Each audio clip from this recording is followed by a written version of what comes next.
नमस्कार प्रिय दर्शकों, हाजिर हूँ मैं एक नए कार्यक्रम में। एक ऐसा शीर्षक जो लगभग विवाह के समय हर सभी के मुंह पर रहता है। क्या मांगलिक दोष?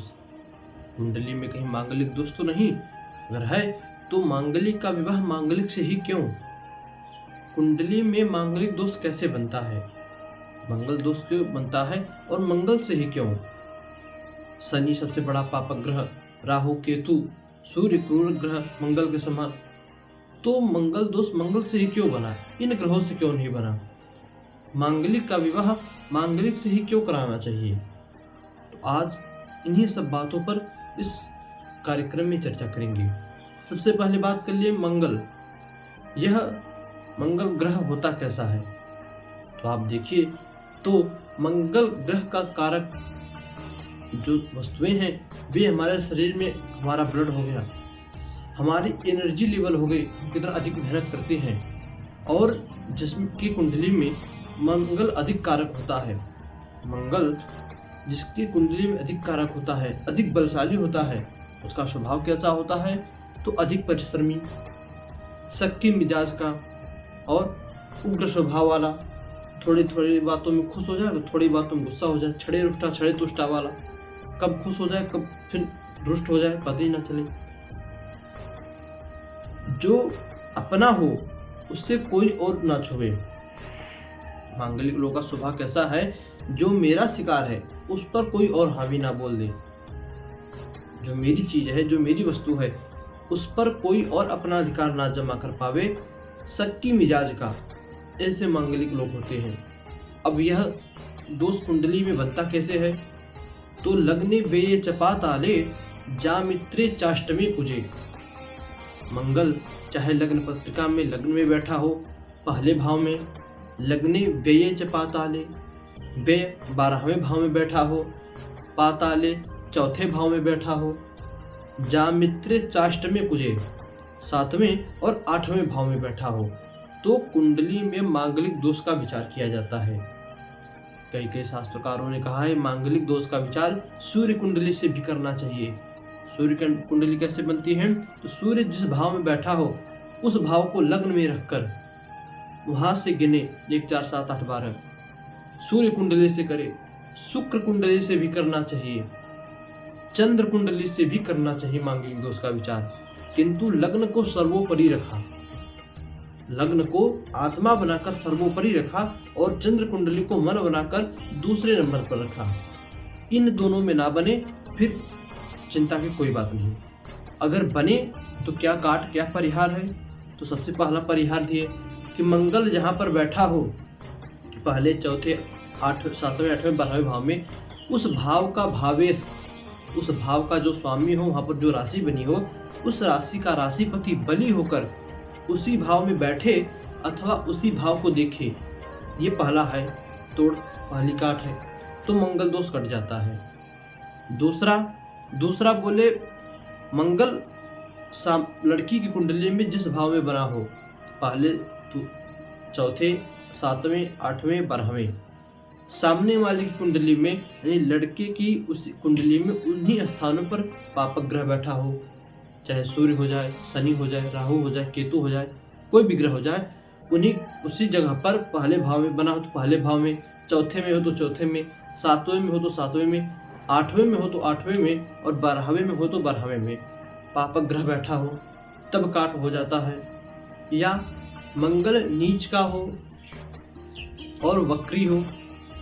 मंगल नीच का कब होता है? तो जब मंगल कर्क राशि में हो, मंगल चौथे नंबर की राशि में हो तब नीच का होता है। और वक्री हो जाए तो कोई भी ग्रह हो नीच का होकर यदि वक्री हो जाए तो वह ग्रह शुभ फल देने लगता है। तो यदि मंगल नीच का होकर वक्री हो जाए तो ऐसा मंगल भी शुभ फल देता है, तो मांगलिक दोष कट जाता है। अगला काट दिए, न मंगली मंगल राहु योगे, न मंगली चंद्र भृगु द्वितीये, न मंगली केंद्र गतेत चंद्र और न मंगली पश्यति जीव एकः। अर्थात न मंगली मंगल राहु योग्य, यानी मंगल के साथ राहु का योग बन जाए, मंगल के साथ राहु बैठा हो या दृष्टि संबंध हो तब मंगल दोष कट जाता है। चंद्र भृगु द्वितीय, चंद्रमा अथवा भृगु, भृगु कौन? शुक्र, ये कुंडली में दूसरे भाव में बैठे हो तब दोष कट जाता है। केंद्र गतेज चंद्र, चंद्रमा केंद्र में हो 1 4 7 10वें भाव में बैठा हो तब मंगल दोष कट जाता है। और पश्चात जीव एक, सभी लोग जानते हैं यदि मंगल के ऊपर गुरु की दृष्टि पड़ जाए तब मंगल दोष कट जाता है। अथवा पहले लग्न में मेष राशि बनी हो और वहां पर मंगल बैठा हो तब मंगल दोष कट जाता है। 8वें भाव में कुंभ राशि बनी हो और वहां पर मंगल बैठा हो तब मंगल दोष कट जाता है। इस प्रकार शास्त्रों में अनेकों व्याख्या दी गई है मंगल की। अब बात करें मंगल का विवाह मांगलिक से ही क्यों, मांगलिक का विवाह मांगलिक से ही क्यों, सामान्य व्यक्ति से क्यों नहीं? तो आप देखिए, यदि आप मांगलिक हो मुझे प्रमाण देने की कोई जरूरत नहीं, आप मांगलिक हो तो आप अपने ऊपर देखो कैसा स्वभाव है आपका। उग्रता, छठे रुष्टा छठे तुष्टा हो जाना, अधिक वेग, क्षमता, उफान जिसे सामने वाला सहन ना कर सके, कितनी तेज गुस्सा। जब आप मांगलिक हो तो आपका स्वभाव ऐसा ही होगा। तो हमारे ऋषि मुनियों ने कहा अब ऐसा आदमी है तो यदि मांगलिक का विवाह मांगलिक से ना हो तो क्या होगा? तो बोले पत्नी हंतुम स्वभरताम अभारता भार्या विनश्यति। यदि लड़की की कुंडली में है तो वो लड़की का विनाश कर देता है और लड़की की कुंडली में है तो वो लड़के का विनाश कर देती है। अब विनाश का मतलब ये नहीं कि मार काट दे, खत्म ही कर दे, जीवन आप समझे बोझ बनकर रह जाता है। विनाश का अर्थ यहाँ पर यह है कि जीवन बोझ बनकर रह जाता है। एक ही कोठरी में रह रहे हो किंतु ना तो उन्हें उससे मतलब ना उन्हें उससे मतलब। तो इसलिए कहा मांगलिक का विवाह मांगलिक से करावे। क्यों करावे? अब देखिए, यदि सामने वाले में अधिक गुस्सा है तो उसको संभालने के लिए उसी की सोच वाला, उसी की बुद्धि वाला यदि कोई है तब तो वो उसको संभाल लेगा। अगर यदि नहीं है और जीवन भर उन दोनों के एक साथ रहना है तो मांगलिक क्या करेगा? या तो उसको मार डालेगा या स्वयं कहीं जाकर बाहर जहर इत्यादि खाकर मर जाएगा, फांसी लगा लेगा।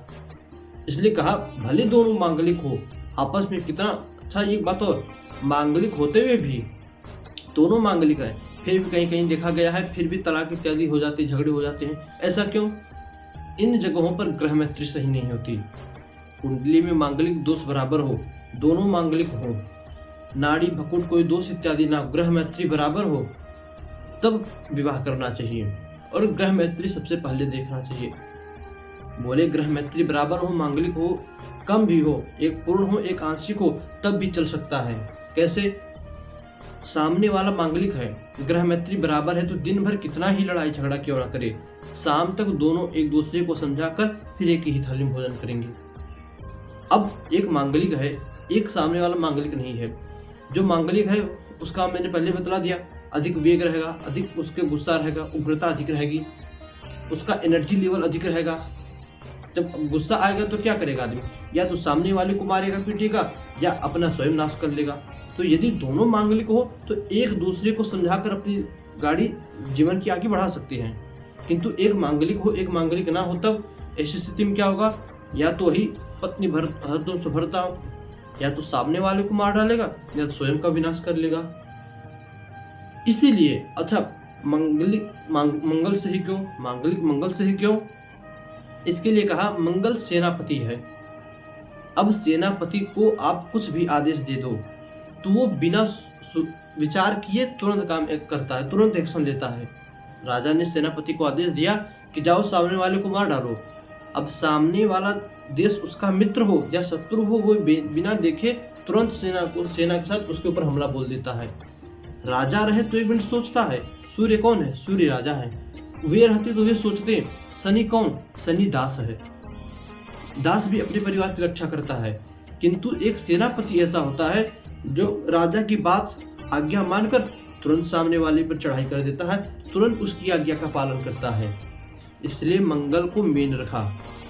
मैंने शुरू में ही कहा कि सूर्य से भी कहा है कि ऋषि मुनियों ने कहा है सूर्य से भी आप देखो कि सूर्य कुंडली से मांगलिक ना हो, चंद्र कुंडली से मांगलिक ना हो, शुक्र कुंडली से मांगलिक ना हो, किंतु मेन सर्वोपरि जिससे लग्न और चंद्र को रखा, उसी प्रकार यहाँ पर मंगल को सर्वोपरि रखा कि मंगल से मांगलिक ना हो, सूर्य कुंडली चंद्र कुंडली से हो चलेगा, किंतु मंगल बलशाली हो और मांगलिक हो तो ऐसे व्यक्तियों का विवाह मांगलिक से ही करना चाहिए। यदि ना मिले तो इसके लिए घट विवाह बनाया, कुंभ विवाह बनाया, विष्णु प्रतिमा के साथ पूजन कर फिर सामने वाले वर के साथ पूजन करो। ऐसा क्यों? इसलिए भगवान विष्णु को अमरपति कहा गया है। कोई कितना भी कैसा क्यों ना हो, भगवान विष्णु कभी नहीं मरते। तो लड़की है तो भगवान विष्णु के सोने की प्रतिमा के साथ उसका पूजन कर, भगवान का उसके साथ पूजन कर, भगवान का पूजन कर, भगवान के साथ विवाह कर, उस प्रतिमा को नदी इत्यादि में आप विसर्जित कर दो, फिर किसी दूसरे वर के साथ पूजन करो, तो वह दोष समाप्त हो जाता है। तो प्रिय दर्शकों, उम्मीद करता हूं कि आप लोगों ने मंगल पर कुछ समझा होगा।